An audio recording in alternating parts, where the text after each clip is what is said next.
CPAW's Yukon just finished a flight over the Eagle Gold Mine. My name is Malkolm Boothroyd. I'm a photographer and the campaigns coordinator at CPAW's Yukon. I wanted to take photos to help bear witness to one of the worst mining disasters ever to strike the Yukon. This was my second time flying out from the floatplane base in Na-Cho.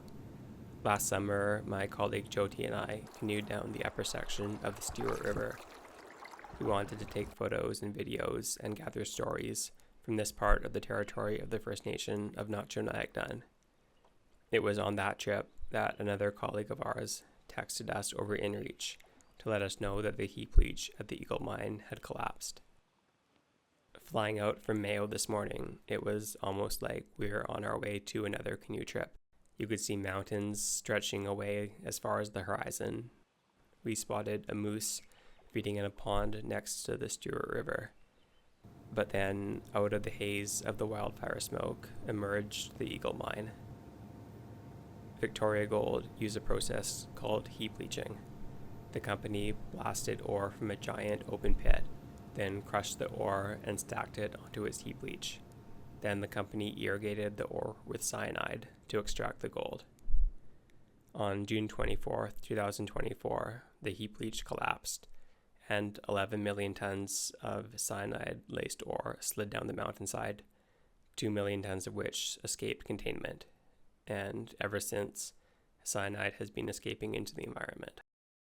I've been reading about this disaster for over a year now, but still nothing could prepare me for seeing it with my own eyes. I was taken aback by the scale of this mine.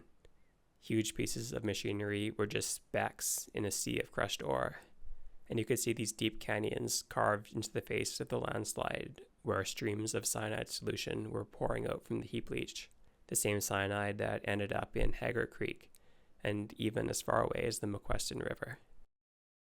By now, we've learned the technical reasons of why the heap leach failed, but there are still so many questions that we don't know the answers to. Questions about the Yukon government's role in regulating the mine, and why the Yukon never seems to learn as mining disasters keep happening here. Time and again, Yukoners are told that we are one of the places in the world that holds mining companies to the highest environmental and social standards. But if that were the case, then a tragedy like this never should have happened. There are still so many unanswered questions, and a public inquiry is the only way to get the full story of the Eagle Mine disaster. I hope the photos from today can help us remember the magnitude of the Eagle Mine disaster, and that a tragedy like this never happens again.